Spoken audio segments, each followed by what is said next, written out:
আমার নবী আপনার নবী আবু বকর সিদ্দিককে ডাক দিয়া বলেন মিটিং আছে কালকে। সব সাহাবীরা এসে এক জায়গায় বসলেন। কাফেররা কেমনে কেমনে শুনলেন। আপনারা কি মনে করেন দিগম্বরের মাহফিলে শুধুমাত্র তাহিরির বক্তরাই আইছে? এখানে অনেক ধরনের শত্রু আছে না নাই? এখানে সবাই ইমানদার আসে নাই, কিছু কিছু মুনাফিক আছে। মোবাইলটার ডাইরেক্ট রেকর্ডিং নিয়ে দাঁড়ায় রয়েছে, কালকে আমার বাস দিত কথা ঘন্টে কিনা। এতক্ষণ ওয়াজ করতেছি, 1 ঘন্টা হয়ে গেছে স্টেজের মধ্যে আসছি, কিন্তু এখনো পর্যন্ত আমি কিন্তু লাইন ছাড়া একটা কথা বলছি কথা বলেন। আমি কি বেরেন একটা কথা বলছি? আমার রব থেকে শুরু কথা কর না কেন? আমার পোলা পান্ডি কই হাত তুলতে হয়, ঠিক আছে? তোমরা কি পোলা আসেনি আছে? দেখ হাত তোলো। হ্যাঁ ঠিক আছে, মাশাআল্লাহ। আপনারা কি কষ্ট পাইতেছেন? পরিষ্কার কথা, সব জায়গায় পত্রিকাতে নিউজে লেখে তাহিরি বক্তারা এমন কাজ করছে। অনলাইন বেড়াইতে আমরা এখানে দুইটা অকারেন্স ঘটাইয়া তাহিরিরে দোষী বানাইতে চাই, কথা কম ঠিক না বেঠিক? তাহিরিরা জাহিরিরা সুন্নিরা সব সময় দেশপ্রেমিক মানুষ, কথা বলেন ঠিক না? আমরা দেশপ্রেমিক মানুষ, আমরা প্রশাসন বান্ধব মানুষ, আমরা সম্প্রীতি বান্ধব মানুষ। তাই বলে আমাদের সম্প্রীতি আর ভালোবাসা থেকে আমাদের দুর্বল মনে করো না। আমরা জানি ভালোবাসা যেখানে শক্তি সেখানে, কথা বলে। আমরা আলাদা আলাদা বাড়িতে একটা ব্যক্তি, মাটি আসলে হয়ে যাব শক্তি, কথা বলেন ঠিক না? হাত মুঠ করে আমার সঙ্গে একটা স্লোগান দিতে হবে, হাত মুঠ করে সবাই নারে। অনেকের হাত বুঝলাম না, যা সবাই বক্তা আইছে না কিছু 2 নম্বর আইছে। হাত মুঠ করেন তো। Action action. এই সাইডটা আওয়াজ কম হইছে। এই এই অ্যাকশন অ্যাকশন। আওয়াজ শুনি। তুমি কে আমি কে? তুমি কে আমি কে? আওয়াজটা কিন্তু বাড়ছে না? কিছু বাড়ছে না ভাই? যাক আল্লাহ আপনার কণ্ঠের মধ্যে আরো বরকত। আমি গলা ভেঙে হমন করে নিলে আপনার অসুবিধা নেই। আমি ইচ্ছে মতো আজকে ওয়াজের শুরুতে চিল্লাইতেছি, বলেন গলা দেওয়ার মালিক কে? বলে দেওয়ার মালিক কে? সব মালিক কে? এই মুহূর্তে যদি কেউ দিগম্বর আমার নবীরে গালি দেয়, আপনারা কি করবেন?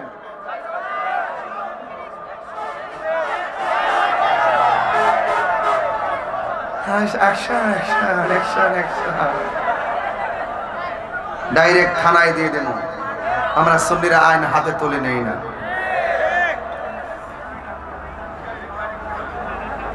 কত আওয়াজ হইতেছে কানের মধ্যে, গাড়ির আওয়াজ না?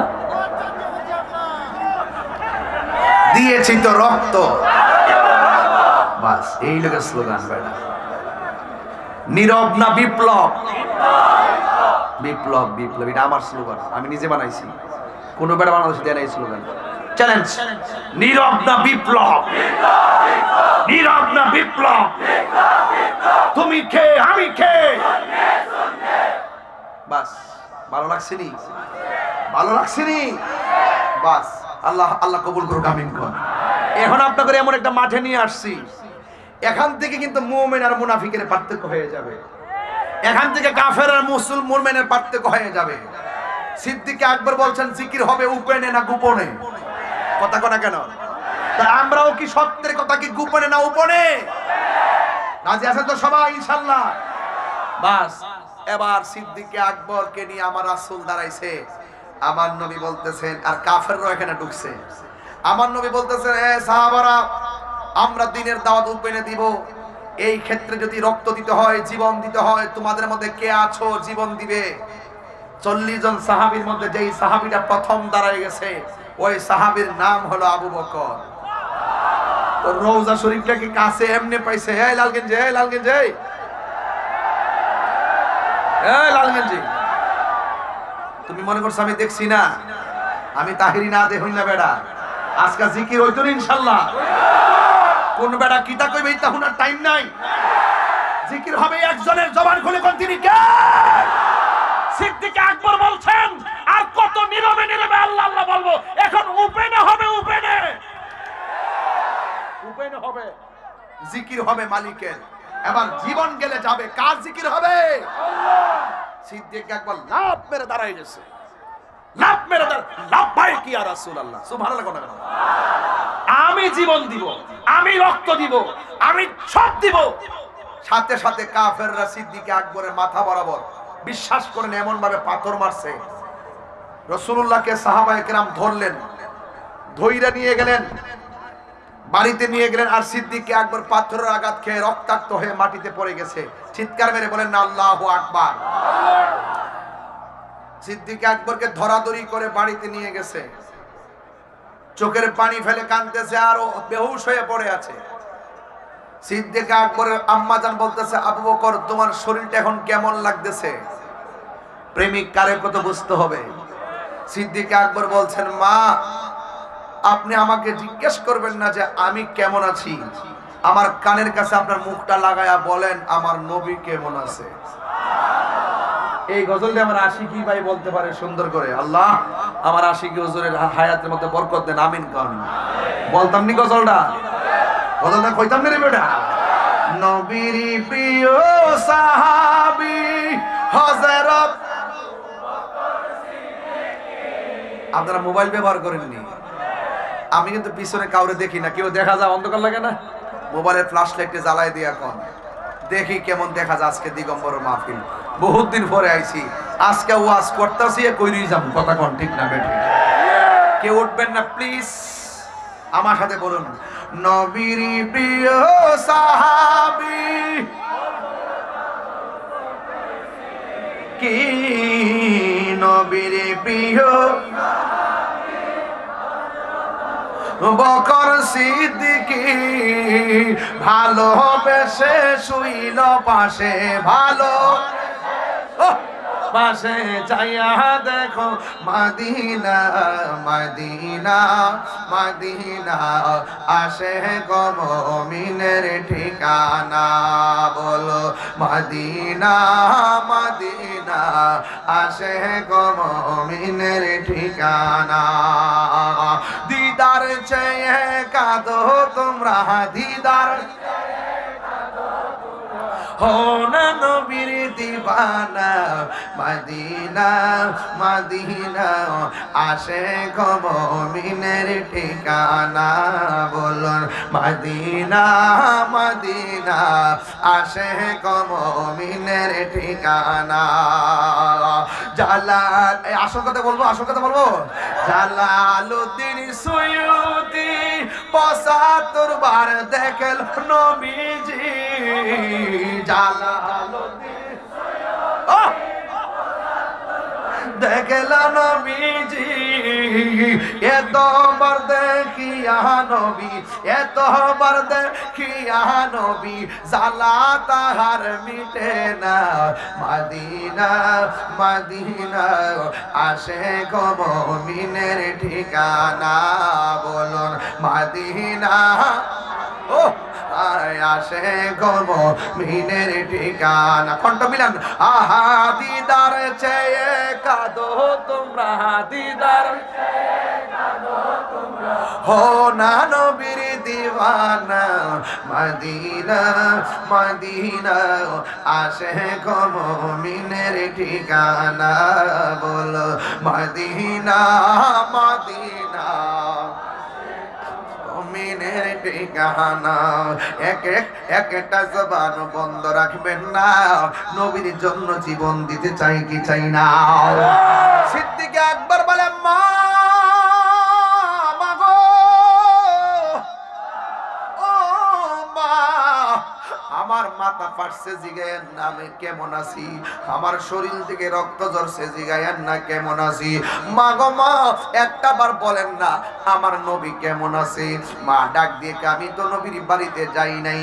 সিদ্দিক আকবর বলে, আম্মা তোমার কাছে কিচ্ছু চাই না, শাড়ির আঁচল দিয়া আমার মুখটারে ডাইকা আমারে আমার নবীর বাড়িতে নিয়ে যাও। মা ডাক দিয়া বলে, বাবা তোমারে আমি একটা কথা বলি, কয় কি, তোমার শরীর থেকে যে রক্ত জ্বরছে, তুমি কিছুই খাও নাই, একটু খাবারটা তুমি খাইয়া নাও, হয়তো একটু পানি পান করো, নয়তো একটু খেজুর খাও। এবার সিদ্দিক আকবর কেমন নবীর পাগল ছিল, কেন তাহিরি নবী নবী করে গো, কেন দিগম্বরের মানুষ নবীর জন্য দিবানা? ১৫০০ বছর পরেও দিগম্বরে পয়সা নবী নবী করে। এমন কিছু পাগল আছে টাকা নাই কিন্তু মদিনা যাইতে মনে চাই, এখন তাদের অবস্থাটা কি হবে? আরে ভাই টেনশন কইরেন না, আপনার কাছে মদিনা বড় দূরে লাগে, নবীর জন্য দিগম্বর দূরে না, নবীর হাতের তালুর মধ্যে দেখার ক্ষমতা আছে না? না, শুধুমাত্র নবী নবী কইরা যাও গো। আই আমার নবী আপনার নবীর সাহাবী আবু বকর বলেন, মা গো আমার চেহারাটা ডাইকা নবীর বাড়িতে নিয়ে যাও। মা তো মা, ওই সন্তানের জন্য মায়ের মায়া কম না বেশি? আমার নবী বলছে, ও সাহাবীরা, মা বাবা যদি মুশরিকাও হয়, মা যদি মুশরিকাও হয়, কাফের হয়, তার সঙ্গে ভালো ব্যবহার করা লাগবে। মা বাবা যদি বেঈমান হয়, তার সঙ্গে ভালো ব্যবহার করা লাগবে, কারণ পেটের মধ্যে সন্তান নিয়ে সব মায়েরাই কষ্ট করে। কথা বলেন ঠিক কিনা? এই জন্য আমার যুবক, মা বাবার মনে কষ্ট দেওয়া যাবে না। এবার আমার নবীর সাহাবী ডাক দিয়ে বলেন, ও আপু মা, আপনার কাছে আমি কোনোদিন কিছু চাই নাই, আজকে আমি একটা জিনিস আমি চাইবো। কয় বাবারে তুই একটু খায়ালো। আবার ডাক দিয়ে কয়, মা আমার নবীরে না দেখা পর্যন্ত আমার মুখের মধ্যে কাঁচা পানিও দিব না। এটার নাম হলো ভালোবাসা, এটার নাম হলো ভালোবাসা। আমার জীবন মরণ সাজাবো মাদানী রঙে, আমার জীবনে মরণ সাজাবো মাদানী রঙে। সেই রঙে রঙিনী হলে, সেই রঙে রঙিনী হলে আল্লাহ রাসূল থাকবেন আমার সঙ্গে। আমার জীবনে মরণ সাজাবো মাদানী রঙে, আমার জীবনে মরণ সাজাবো মাদানী রঙে। হায়রে ও বাহুবলের বন্ধু, মা তো মাই, পুলার কাছে পুলা মাত্র একটা দাবি করছে, আম্মা নবী না দেখে আমি খাইতাম না। মা কয় আমার ফুলা যেই অট ধরছে, আমি মা হইয়া সন্তানের দাবি পূরণ করব। শাড়ি কাপড়টা লইয়া এমন ভাবে মুখটারে ডাইকা আমার নবীর বাড়িতে রওনা দিব। ডাক দিয়ে পুত্রে তোরে যদি আবার কাফের ধরে, মা গো নবীর বাড়ি যামু, পথের মধ্যে মরণ হইলে কেউ নাই, নবী আছে। এ বন্ধু, এইভাবে শাড়ি কাপড়টা লইয়া মা সন্তানের মন রক্ষা করে। এই দিগম্বরে অনেক মা আছে, সন্তান কন মা গো আমারে টাকা দাও, মা কষ্ট করে টাকা দেয়। এমন সন্তান আছে কিডনি জায়গা, মায়ের কিডনি সন্তানের জন্য দিয়া দেয়। এই দিগম্বরের বেড়ায় শূন্য যান, জীবনে যদি তাহিরিরে 1 মিনিটের জন্য ভালোবাসা থাকেন, কোনদিন মার মনে কষ্ট দিয়েন না। আজকে আমি মাহফিল আসার সময় আম্মারে কইলাম, ঘরের কথা বাইরে না কইও পারি না, এর পরে কোন লাগে, আমি তো পাগল মানুষ। আমি আম্মারে কইলাম, আম্মা মেহেরবানি কইরা আমারে পান দিয়া শরীরে একটু পুচ্ছা দাও। মুরব্বিরা দেয় না পান, কি কইটা রে দিক কি দিক পুরো নাকি, এই যে পান দিয়ে এরকম কি মুরব্বিরা করে আর কি। আমি বললাম, মা তুমি পান দিয়ে একটু কইরা দাও। এবার আমার আম্মা পান দিয়া 3টা পান লইয়া শরীরটারে পুচ্ছা ওই পানটারে আগুনে দিয়া পুরাইছে। এমন ভাবে দুর্গন্ধ, এমন ভাবে ফটফট করে আওয়াজ হইল। আম্মা ডাক দিকে সূত্রে বিভিন্ন জায়গার জাজ কত মানুষ তোরে দেখে, সবাই তো ভালোবাসার নজরে দেখে না, কেউ তো আছে হিংসার নজরে, বদ নজরেও দেখে। মানুষের নজর কিন্তু অনেক খারাপ, কথা বলেন ঠিক কিনা? মানুষের নজর লাগে, এটা কিন্তু অবিশ্বাস করে না, করে দিলাম। মানুষের বদ নজর লাগে, মানুষের জাদুও করে, মানুষের টোনাও করে, মানুষের কুফরিও করে। এমন মানুষ সমাজে আছে না? না, অনেক মানুষ আবার কালা জাদু করে, কালা জাদু। আমি যে সুর দিতেছি, সুরের আওয়াজ দিয়ে নিয়ে ও জাদু করতে পারে। এই জন্য বন্ধু আপনাদের কাছে অনুরোধ করব, জীবনে যদি আমি তাহিরিরে মাত্র 1 মিনিটের জন্য ভালোবাসা থাকেন, জীবনে কোনোদিন মা বাবার মনে কষ্ট দিয়েন না, বাবার মনে কষ্ট দিয়েন না। জীবনে বাপের কথা বেশি বলি নাই, মার কথাই তো বেশি বললাম। আজকে একটু না হয় বাবার কথা বললা যাই। বুড়া বেড়াটা জীবনে বহুতবার বাজারে খালি হাতে গেছে, পকেটটার মধ্যে একটা টাকা নাই, ব্যাগটা বইরা বাজারে কইরা বাড়িতে আনছে। শুধুমাত্র একদিন না রে, প্রতিদিন বাপটা ব্যাগ বইরা বাজার আনছে। আমরা মোবাইলে 10 টাকা না থাকলে কাহারুর কাছে 10 টাকা পাই না। এমবিটা শেষ হয়ে গেলে কত জায়গায় ফোন দিয়ে কয় ভাই 1 জিবি দিয়ে, আধা জিবি দিয়ে, কত ধরনের টাকার জন্য ক্রাইসিস। অথচ আমার বাবা এত হাজার টাকা বেতন পাইতো না, পকেটটা খালি নিয়ে ব্যাগটা খালি লইয়া বাজারে গেছে। জিব্বার দিকে তাকাইয়া তাকাইয়া বাজারগুলা কই যাই না ফুলাডার হাতে রাত্রে বেলা খাওয়াইছে, দুপুর বেলা খাওয়াইছে, রাত্রে বেলা খাওয়াইছে। কেমনে জানে চলছে আর বাজার করছে, না জানি কত কষ্ট আপনার বাবা আপনার জন্য করে, অথচ আপনি এটা অনুধাবন করতে পারেন না। একদিন যখন আপনি সন্তানের বাবা হবেন, দেখবেন ছোটবেলায় কত ল্যাকটোজেন কিনতে হয়, কত দুধ আনতে হয়, কাপড় আনতে হয়, শীতের জামা আনতে হয়, কত ধরনের খরচ আর খরচ। এই খরচটার সময় বুঝবেন আপনার বাবা আপনার জন্য কত কষ্ট করেছেন।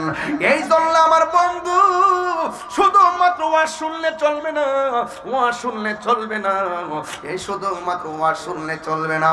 একটাবার তাকায় দেখেন প্রত্যেকটা যুবকের চেহারা নীরব হয়ে গেছে, একটাবার তাকায় দেখেন সব যুবকের চেহারা মলিন হয়ে গেছে। আমার মনে হয় এখানে আমার মতো মনে হয় অনেকে তার আব্বারে হারাইছে।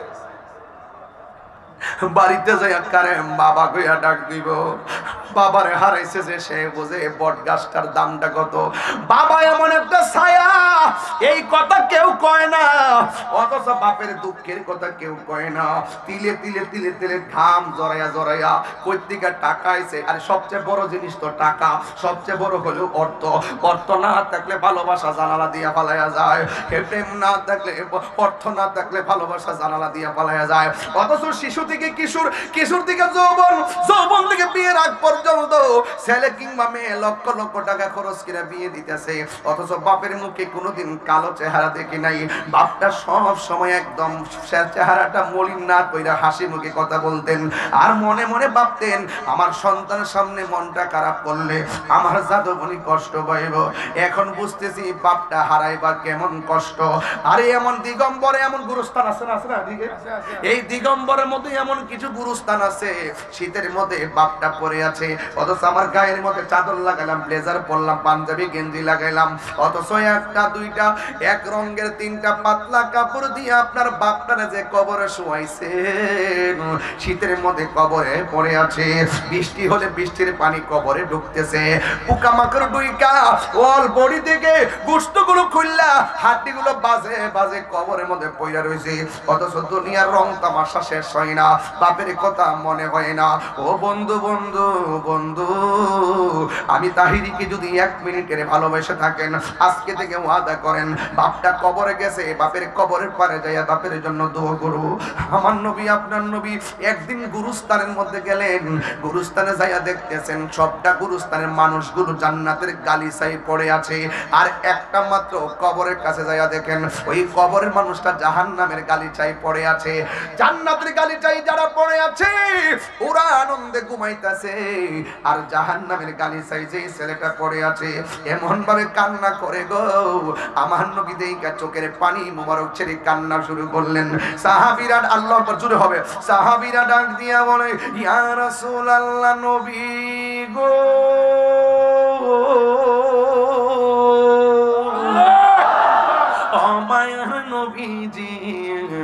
আপনি সব কবর দেখে হাসি দিলেন, এই কবরটা দেখে কেন চোখের পানি ফালাইয়া কানলেন? আমার নবী ডাক দিয়ে কয় সাহাবীরা রে, আমি নবী যাহা দেখি তোমরা তা দেখো না, আমি নবী যাহা শুনি তোমরা তা শোনো না। সাহাবীরা তাড়াতাড়ি বাজারের মধ্যে যাইয়া মাইকিং করো, এলান করে দাও এই গুরুস্থানের মধ্যে আপনজন কার কার কবর দেওয়া হয়েছে, সবাইরে বলবা যার যার আপনজনদের কবরের পারে দাঁড়াইতো। এবারে যাইয়া এলান করে দেওয়ার পরে পরের দিন সবাই লাইন ধরে গুরুস্থানে আসলেন। গুরুস্থানের মধ্যে আইসা যেই কবরের ভিতরে আযাব হইতেছে, সবাই তাকায় আছে, না জানি ওই কবরের পারে কে দাঁড়ায়, সবাই তাকায় রইছে। সব কবরের মধ্যে জান্নাতের গালিচা, একটা মাত্র কবরে জাহান্নামের বিছনা, আগুনের বিছানায় ছেলেটা লাফাইতেছে আর কাঁদতেছে। এ আমার বন্ধু, ও দিগম্বরের বাবা, কি ভাষায় ওয়াজটা বুঝাইয়া দিয়া যাব? একটা মানুষ আজকে কান্নাচ্ছেন না, কথা বলছেন না, তার কারণটা কি? নিশ্চয়ই আপনাদের অন্তরে দাগ কাটতেছে। ওই মুহূর্তে আমার নবী তাকায় রইছেন ওই কবরের পারে কে আসবে, সাহাবীরা তাকায় রইছেন ওই কবরের পারে কে আসবে। কিন্তু দেখা গেল যে এই কবরের ভিতরে কান্না করতেছেন, সেই কবরের ভিতরে আযাব হইতেছে। ওই কবরের পারে কোন ছেলে আইসা দাঁড়াই নাই, কোন পুরুষ আইসা দাঁড়াই নাই, একটা মাত্র বৃদ্ধা মহিলা লাঠিটারে ভর কইরা কইরা ওই কবরের পারে এসে দাঁড়াইছে। আমার নবী মহিলার কাছে গেলেন, যাইয়া ডাক দিয়া বলে, মা, ও মা গো, এই কবরে যে শুয়ে রইছে এটা আপনার কি লাগে? কই, ইয়া রাসূলুল্লাহ, আমার সন্তান লাগে।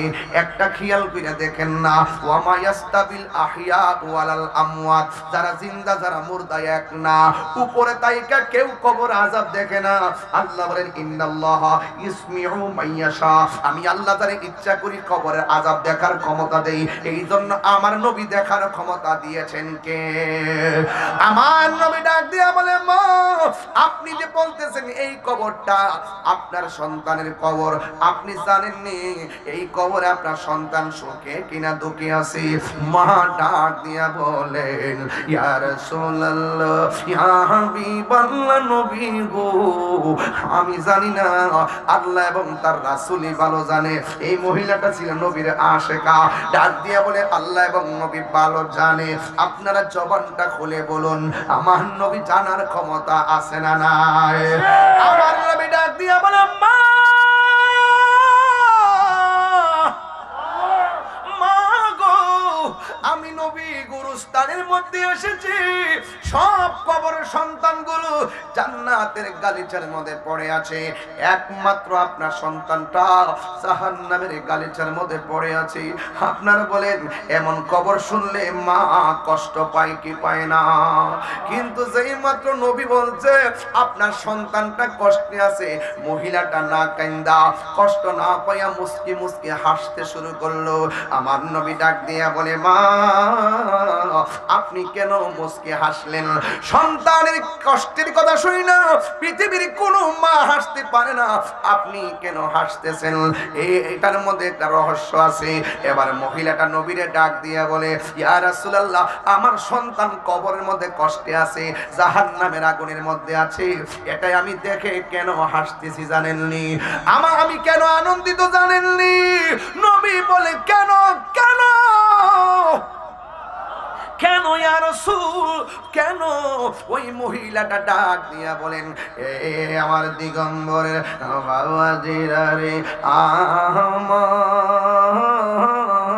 আমার ও বাহুবলের বাবা, ও নবীগণের বাবা দিনা গো।